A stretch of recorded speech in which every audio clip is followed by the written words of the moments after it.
10 November 1994, Majlis Perasmian Memorial Tunku Abdul Rahman Putra.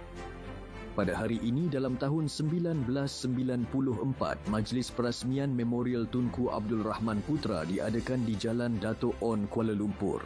Memorial yang tersergam indah ini dibina di atas tapak seluas 5 ekar.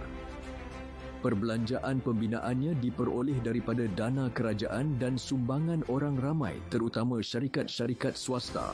Memorial Tunku Abdul Rahman merupakan memorial terbesar di dunia dari segi pengumpulan bahan-bahan berkaitan almarhum Tunku Abdul Rahman Putra Al-Haj, mantan Perdana Menteri, yang berjumlah lebih 80,000 bahan. Dengan keluasan tapak sekitar 110,000 kaki persegi, memorial ini lebih besar berbanding Presidential Library di Amerika, terutamanya Ronald Reagan Memorial dan Richard Nixon Memorial.